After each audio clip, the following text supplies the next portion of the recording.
eso me costaba trabajo aceptar la idea de la muerte del Che. Muchas veces he soñado, yo a veces le he contado a la gente las cosas que uno sueña. Y he soñado que estoy hablando con él, que está vivo. Uno tiene la impresión de una presencia permanente del Che, por lo que simbolizaba, por su carácter, por su conducta, por sus principios. Era un gran número de cualidades realmente excepcionales.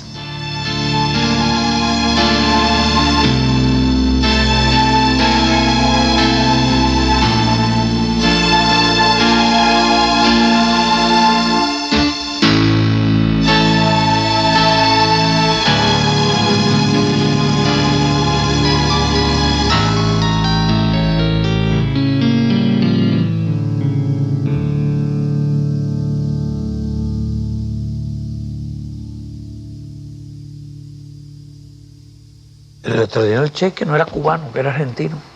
Cuando nosotros lo encontramos en México, él había estado en Guatemala como médico, muy entusiasmado con el proceso político de Guatemala, con la reforma agraria. Fue testigo de la intervención americana, sufrió mucho todo eso. Era algo que llevaba adentro.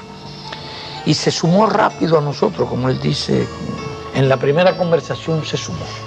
Fidel, me recuerdo en esta hora de muchas cosas, de cuando te conocí en casa de María Antonia, de cuando me propusiste venir, de toda la tensión de los preparativos. Un día pasaron preguntando a quién se debía avisar en caso de muerte, y la posibilidad real del hecho nos golpeó a todos. Después supimos que era cierto, que en una revolución se triunfa o se muere, si es verdadera.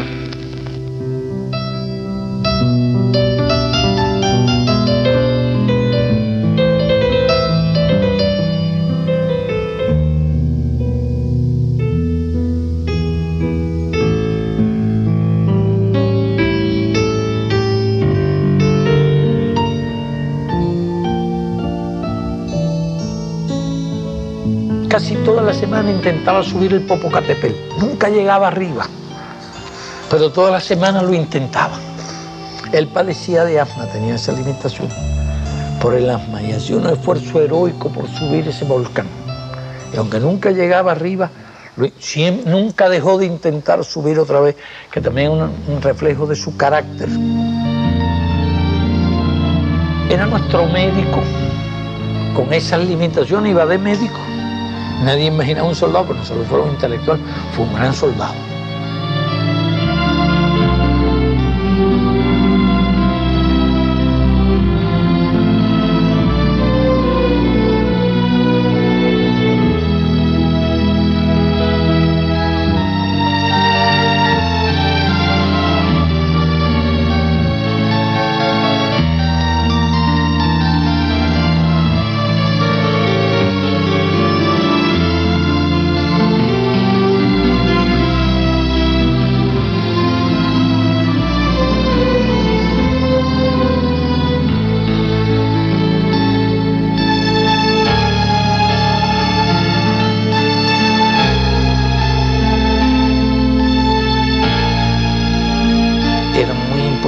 Muy valiente, muy audaz y a veces temerario. Para cualquier misión el primer voluntario era el Che. Y se ofrecía además para las acciones más difíciles, las proponía en medio de un combate. Es decir, de un desprendimiento, un altruismo total. Esta no era su patria, él se había unido a nosotros y todos los días estaba dispuesto a dar la vida por la revolución. Durante todos los meses, ya son 16 los meses que hemos estado en la Sierra Maestra, han venido periodistas de muchas partes del mundo y se han preocupado de la parte, digamos, anecdótica de esta guerra de guerrilla. Hoy aprovecho la oportunidad de la visita de un periodista cubano para dar al pueblo de Cuba el primer saludo que tengo oportunidad de dar. De un pueblo que he decidido defender, conociendo solamente a través de la acción y del pensamiento de nuestro jefe Fidel Castro.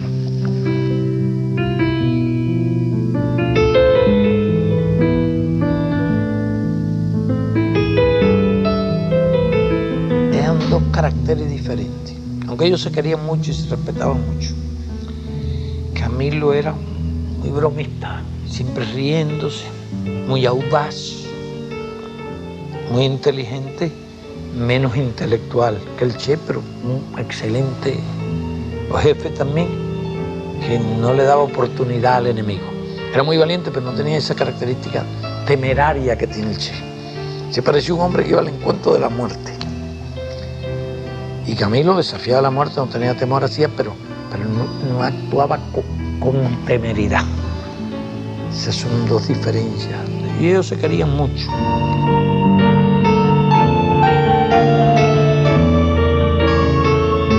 Yo con los cuadros los iba empleando según la importancia. Cuando un cuadro adquiría más mérito, más experiencia, entonces llevaba cuadros nuevos para que aprendieran y se desarrollaran. Tú no puedes llevar un cuadro en una guerra constantemente acciones peligrosas, porque en un momento u otro pierdes el cuadro. Y nosotros tuvimos que proteger mucho los cuadros, preservarlos, porque querían hacer cosas. Y yo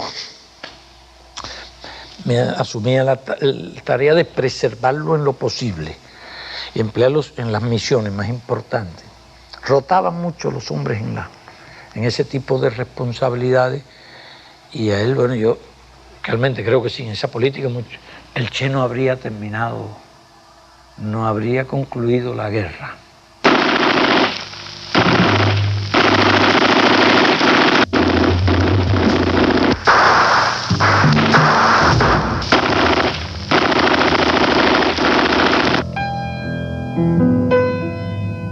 Él quería ir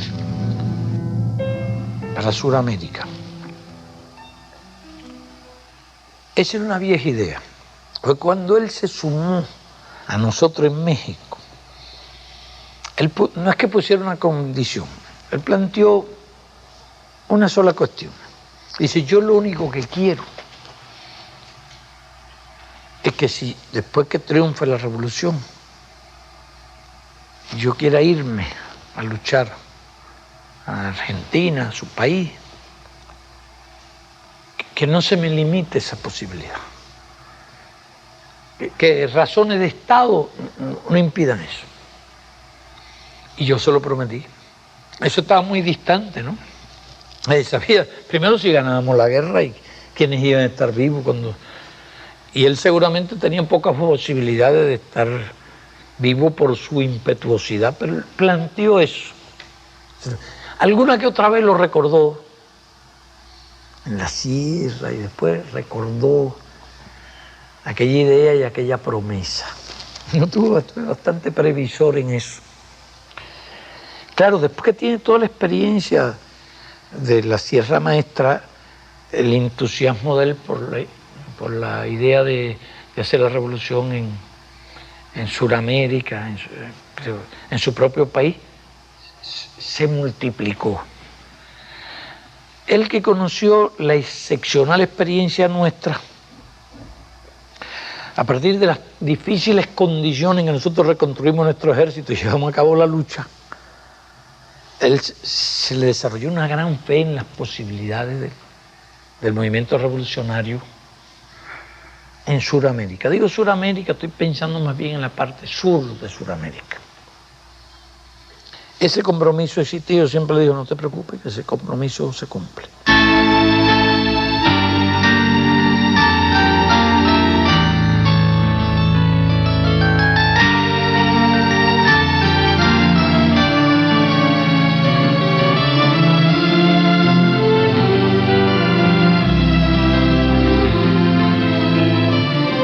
Al triunfo de la revolución había muchas tareas que hacer de todas clases y problemas que resolver de todo tipo.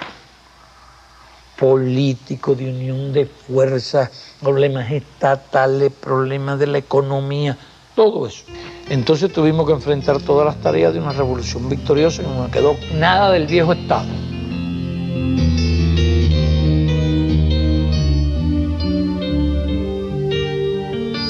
Todavía queda mucho por hacer aquí, como queda mucho por hacer en cada lugar del país. Pero eso lo debemos conquistar nosotros con nuestro esfuerzo cotidiano.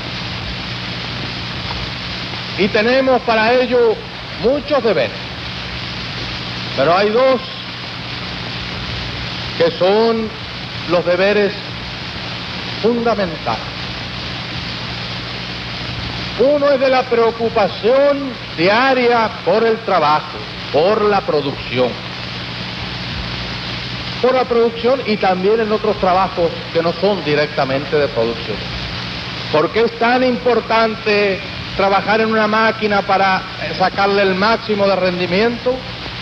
Como atender bien a algún ciudadano que va a cualquiera de las tiendas de nuestras organizaciones especializadas en ello, o de los restaurantes, o para un médico asistir con el mayor amor, el mayor interés a cada uno de los pacientes que le son encomendados. Es decir, la tarea del trabajo debe estar constantemente a la orden del día. Al Che se le asignó la responsabilidad del Ministerio de Industria. Trabajó con gran método, ejerció distintos cargos. Cada vez que hacía falta un hombre serio para un cargo importante, el Che se prestaba para ese trabajo. Se le nombró director del Banco Nacional. En un momento que aquellos técnicos, especialistas en banco, pero inconsistentes políticamente, abandonaron el país y se fueron, se le designó presidente del Banco Nacional. Después hicieron bromas y anécdotas, que si se había preguntado por un economista, y el Che se ofreció, y si tú eres economista, y yo no, yo soy comunista. Porque empezaba esta lucha dentro del país y los elementos de derecha acusar al Che de comunista y todo ese tipo de cosas. Pero el Che siempre tuvo una gran autoridad. Cada una de las tareas que se le dio la cumplió estrictamente, con brillantez. Trabajó mucho, adquirió su primera experiencia en la industria nacionalizada, en la organización de la producción, en los controles de la producción, en el trabajo voluntario. Fue uno de los pioneros del trabajo voluntario y en casi todas las actividades participó. Era muy consecuente en todo lo que hacía y era ejemplo en todo lo que hacía. El trabajo voluntario es la expresión genuina de la actitud comunista ante el trabajo en una sociedad donde los medios fundamentales de producción son de propiedad social. Es el ejemplo de los hombres que aman la causa de los proletarios y que subordinan a esa causa sus momentos de recreo y de descanso para cumplir abnegadamente con las tareas de la revolución. El trabajo voluntario es una escuela creadora de conciencia. Es el esfuerzo realizado en la sociedad y para la sociedad como aporte individual y colectivo, y va formando esa alta conciencia que nos permite acelerar el proceso del tránsito hacia el comunismo.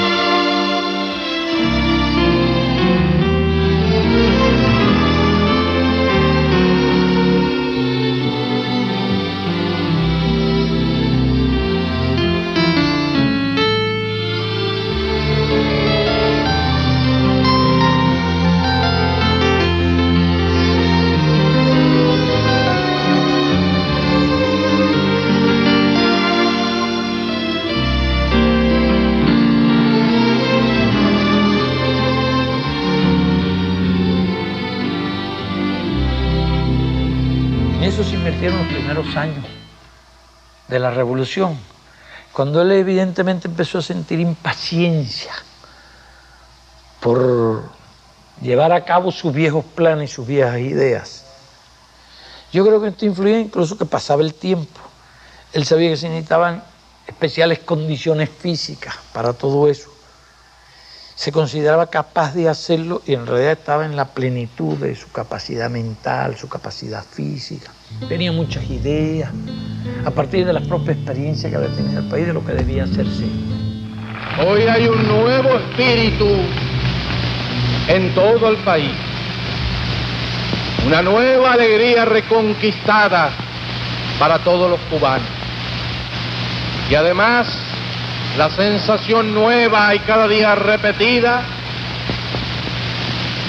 de ser los forjadores de su propia libertad, de tratar a la libertad como algo propio y conquistado, como algo que se ha ganado con el sudor y con la sangre, con la lucha ininterrumpida, y la satisfacción siempre creciente de que el nombre de Cuba recorre los campos de América y recorre también los campos de otros países del mundo que luchan por su libertad, significando siempre lo mismo: la imagen de lo que se puede conseguir mediante la lucha revolucionaria, la esperanza de un mundo mejor, la imagen por la cual vale la pena arriesgar la vida, sacrificarse hasta la muerte en los campos de batalla de todos los continentes del mundo. Como yo conozco también que las fases iniciales de un proceso como el que quería hacer eran difíciles por nuestra propia experiencia, yo pensaba en la idea de que se podían crearse las mejores condiciones para lo que él pensaba hacer. Y le planteamos que no se impacientara, que hacía falta tiempo, porque él quería llegar desde el primer día a hacerlo todo. Y la estatua que recuerda a Lumumba, hoy destruida pero mañana reconstruida, nos recuerda también en la historia trágica de ese mártir de la revolución del mundo, que no se puede confiar en el imperialismo, pero ni tantito así, nada.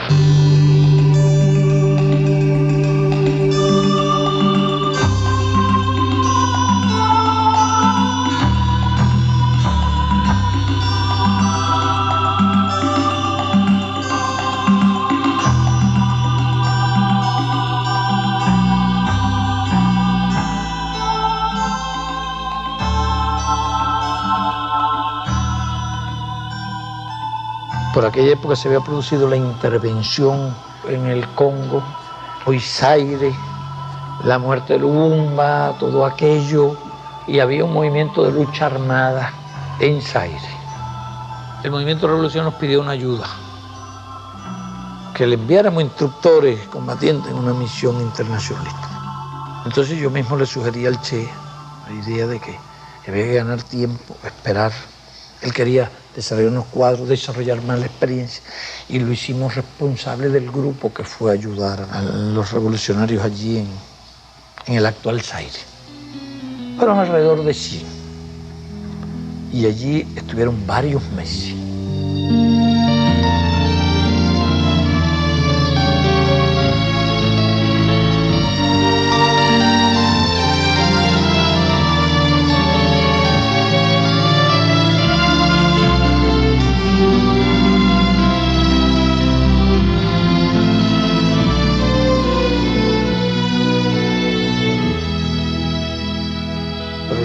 No era hacer la guerra en lugar de los africanos, de los serenos, sino ayudarlo, enseñarlo.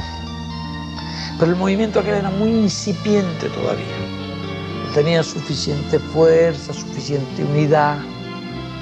Y al fin él propuso la idea de retirar el personal, se aceptó la idea y entonces se retiró el personal. Realmente no había condiciones para el desarrollo de esa lucha, porque se concebía esta estancia en África transitoria, para, como si hubieran creado las condiciones en Sudamérica, viajar a Sudamérica. Durante todo aquel periodo, para nosotros la situación fue muy embarazosa, porque ya él se había despedido, había hecho la carta cuando se fue, y se fue discretamente del país, salió, se puede decir que clandestinamente. Y nosotros guardamos la carta. Eso dio lugar a que se corrieran muchos rumores en aquella época Incluso se levantaron verdaderas calumnias. Hubo quienes hablaron del Che desaparecido, el Che muerto, discrepancias y toda aquella historia. Y nosotros soportamos aquel chaparrón de rumor y de intriga simplemente para no arriesgar la misión que él quería cumplir y el personal con que él quería ir allá. Pero como se termina aquella fase, él está en Tanzania, está ganando tiempo, estuvo en Tanzania, después estuvo en un país socialista de Europa.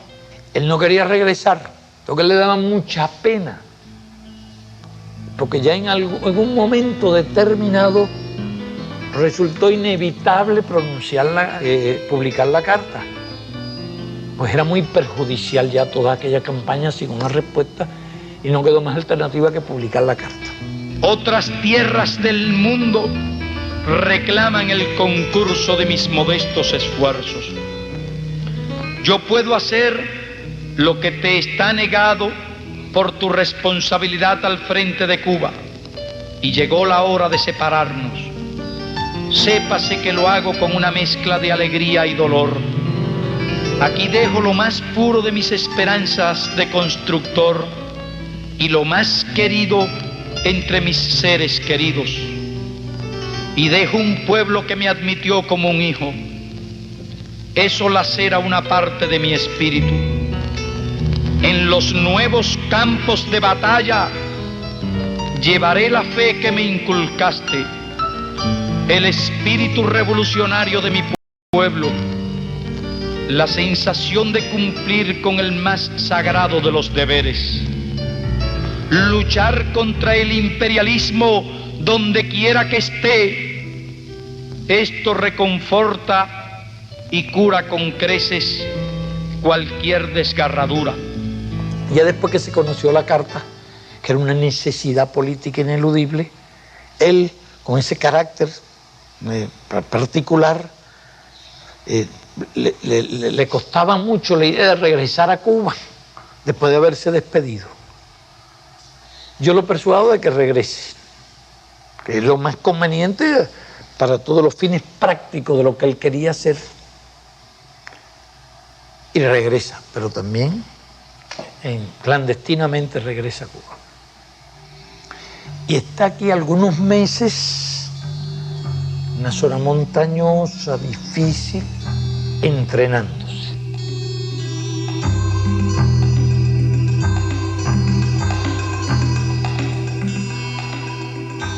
Él solicitó la colaboración de un grupo de compañeros, de viejos guerrilleros, algunos nuevos, y solicitó que se le apoyara en eso. Y él escogió el grupo, los escogió, conversó y nosotros autorizamos que fuera un grupo de compañeros bien experimentados, puesto que la tarea que él iba a hacer allí requería realmente de ese grupo experimentado, de voluntarios que fueron esa tarea.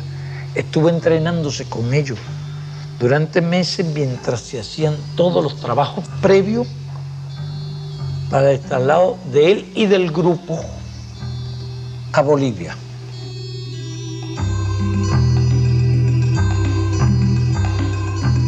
El día que se fue yo hasta incluso hice una broma.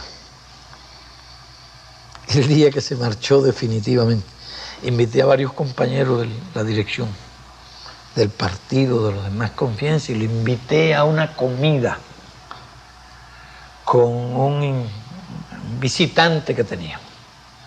El visitante era el Che, ya disfrazado. No lo conocía nadie en absoluto, con el disfraz que se hizo. Y el Che ha estado almorzando con otro que una casa aquí en La Habana el día antes de irse, y los compañeros no lo conocían. Los compañeros que más tiempo. Entonces, tuve yo que decirle que era el Che. Fíjese si estaba realmente bien preparado cuando salió. No lo conocía nadie.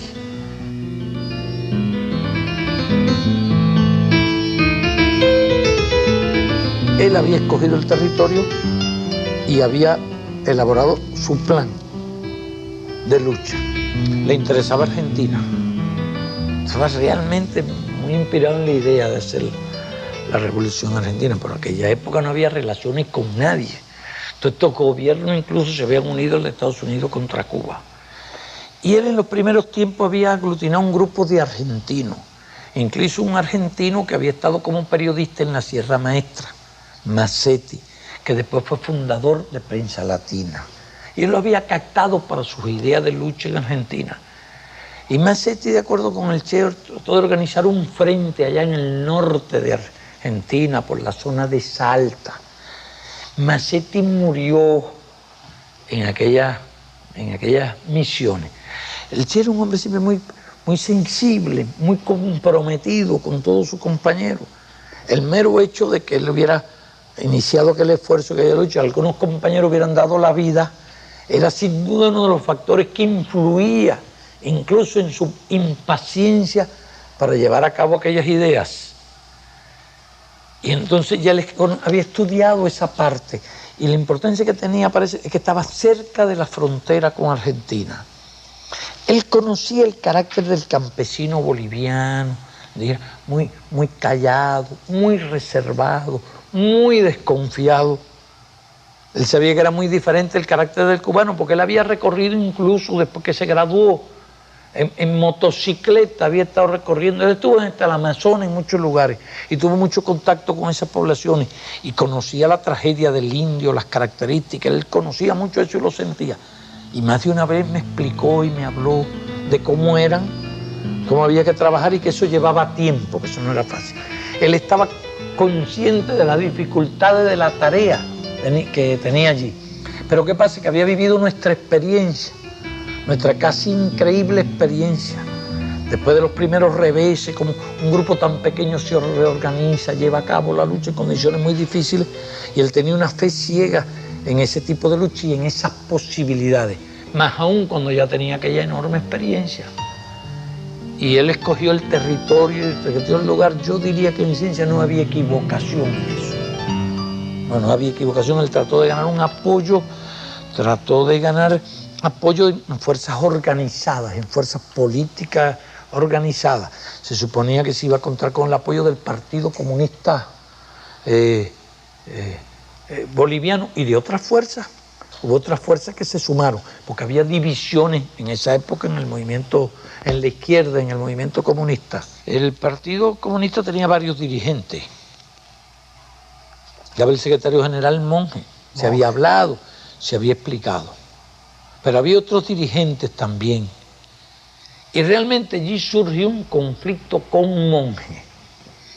Eso se conoce, está la historia. Surge un conflicto entre el Che y Monge por ciertas posiciones de Monge, pretensiones quizás de dirigir, y el Che no aceptó eso.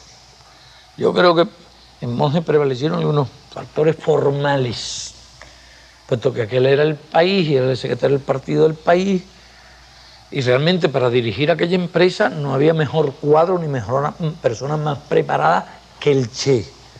Se había logrado el apoyo de otros movimientos y también de algunos latinoamericanos. Estaban en esa fase cuando los acontecimientos se complican allí y realmente se descubre. Pienso que necesitaba un poco de más tiempo. Pero por una razón o por otra, combinación de factores, llegan a descubrir el destacamento cuando todavía estaban en fase de organización. Entonces, Monge tiene cierta responsabilidad, pero bueno, históricamente no sería justo hacer esa imputación al Partido Comunista. Varios comunistas se unieron, los Peredo, muy buena gente que estaban despuntando como excelentes cuadros, se unieron y apoyaron al Che y ayudaron muchísimo al Che. Y la dirección del partido, en discrepancia, quiso ayudarlo. Así se va a imputar una responsabilidad, habría que imputársela a Monge.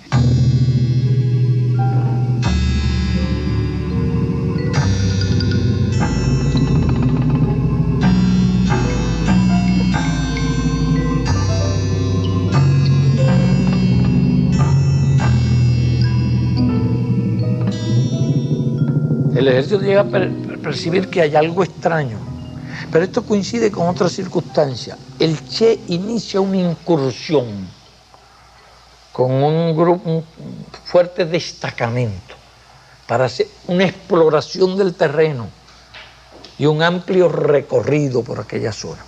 Quedan en el campamento los más nuevos, gente que iba llegando de allí. Pero ese recorrido dura muchas semanas. Es verdaderamente una odisea, está descrito en detalle en su diario, enfrentándose a lomas duras, terreno difícil, ríos crecidos.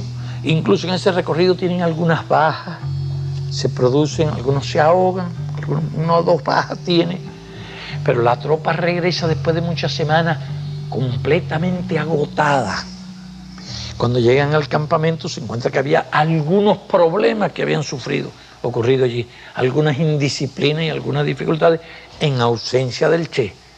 Pero lo peor es que cuando la tropa llega desgastada, algunos enfermos, no tiene tiempo de recuperarse, porque en breves días se producen las exploraciones del ejército, los primeros combates, en que realmente ellos no tuvieron ninguna baja, la experiencia que tenían en las emboscadas que hicieron con pocos hombres, capturaron armas, infligieron golpes fuertes en aquellos días.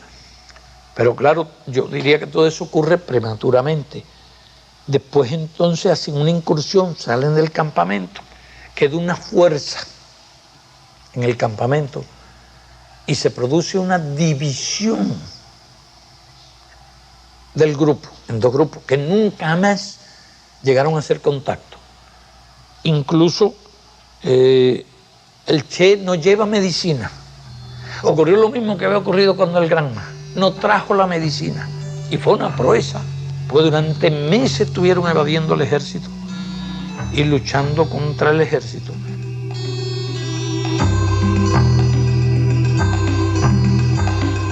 Él tenía confianza en la posibilidad de la lucha irregular. Él lo sabía, y en esas circunstancias la guerrilla depende de sí misma.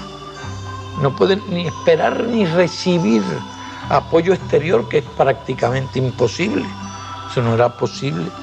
Y la ayuda de tipo clandestina, toda la red había sido desbaratada. Eso en ese momento dependía de la acción de ellos.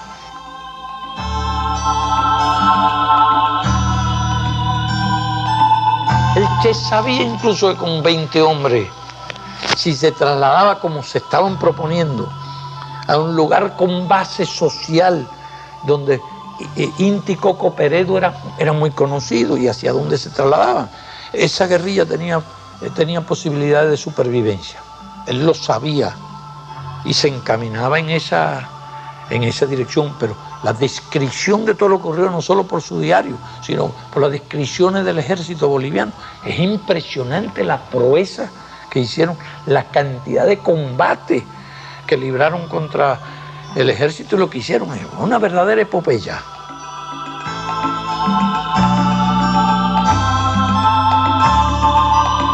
Yo pienso que él estaba muy afectado cuando se persuade de la muerte del otro grupo. Y la muerte del otro grupo nosotros tenemos noticias por los cables. Se explica cómo ella, por nuestra experiencia, yo deduzco inmediatamente que la noticia es exacta, que es correcta, es verídica. La muerte cuando muere Tamara, cuando muere Joaquín, el grupo que muere. Pero él se resistía a creerlo, y se ve en el diario durante muchos meses. Él se resiste, cree que es mentira del ejército, porque han dado muchos partes falsos. Cuando ya se convence, se persuade que no existe, que no lo encuentra, es cuando él emprende una marcha a la búsqueda de una base social, cuando ya tiene algunos cuadros bolivianos buenos. Y era correcto, y tenía posibilidad de supervivencia. ¿Cuánto influyó en su ánimo la muerte de aquellos compañeros? Yo creo que actuó con cierta temeridad, porque le llevan por un camino. En un momento se para en un alto y dice: vamos precedidos por Radio Bemba. Es decir, todos los vecinos lo estaban esperando.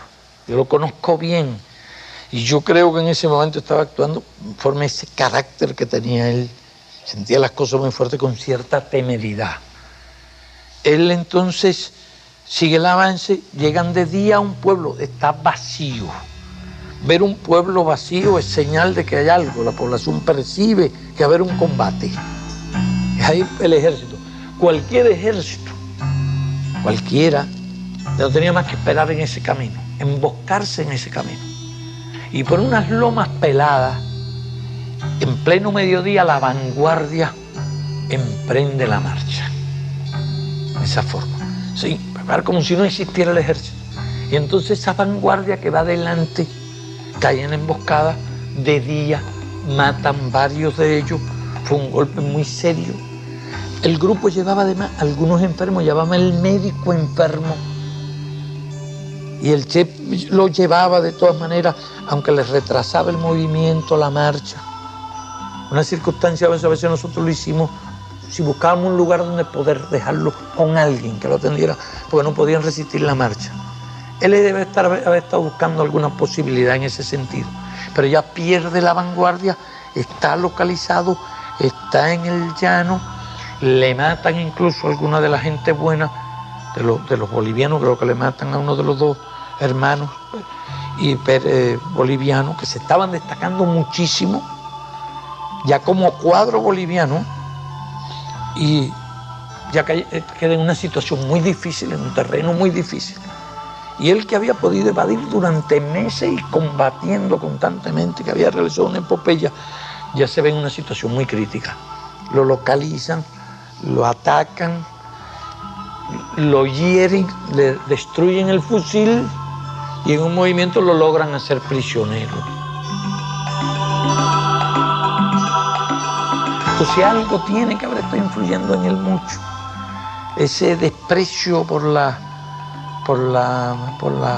muerte, a veces él iba al encuentro de la muerte, sobre todo en ciertos momentos, porque en tales circunstancias realmente tenían que haber avanzado con más cuidado, apartarse de una ruta, buscar otros puntos, avanzar de noche, porque incluso esa emboscada de noche no le hubiera hecho gran daño.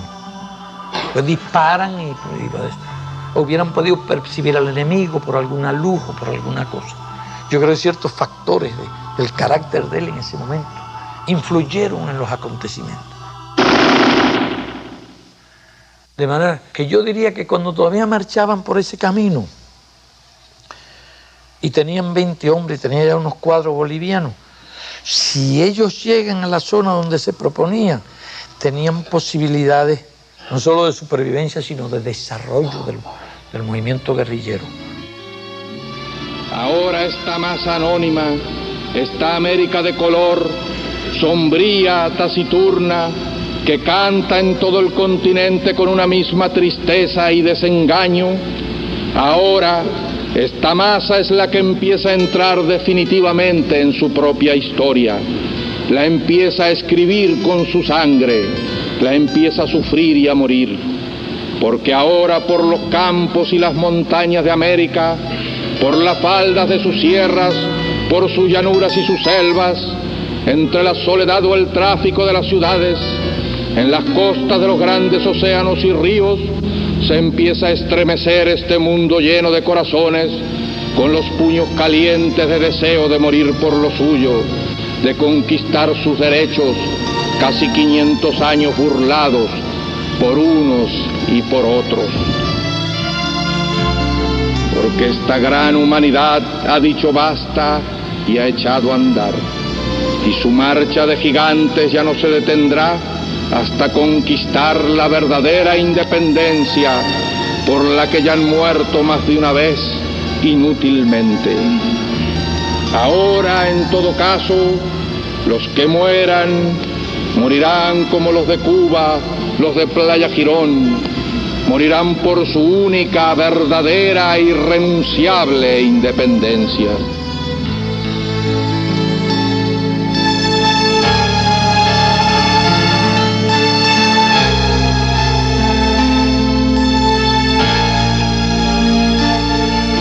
Creíamos en lo que estaba haciendo y creíamos que podía ser lo que se proponía.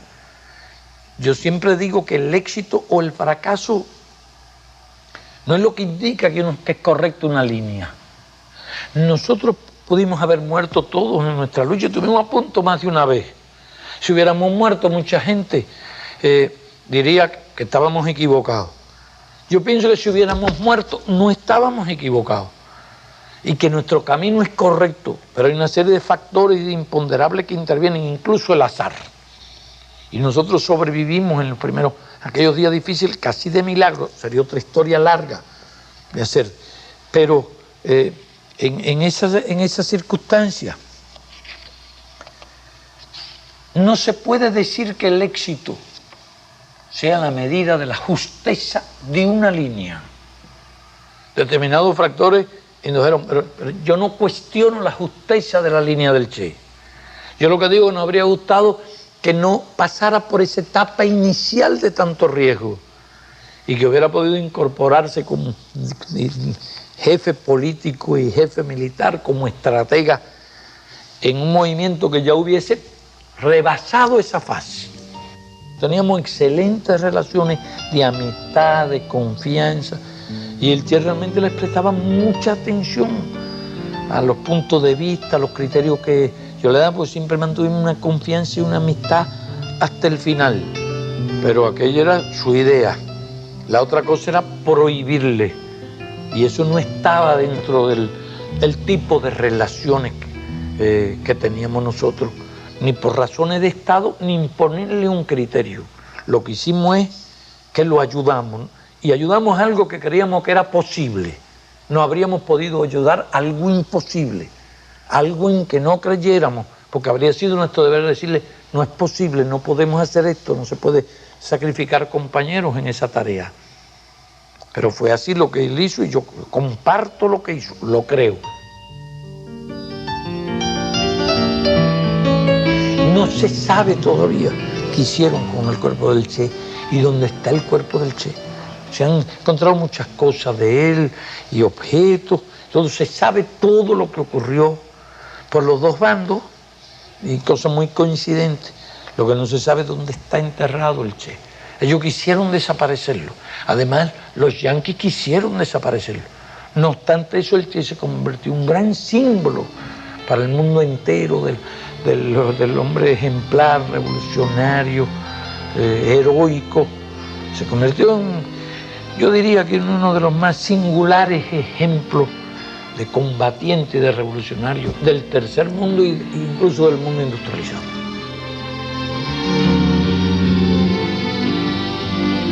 Si queremos expresar cómo aspiramos que sean nuestros combatientes revolucionarios, nuestros militantes, nuestros hombres, debemos decir sin vacilación de ninguna índole que sean como el Che.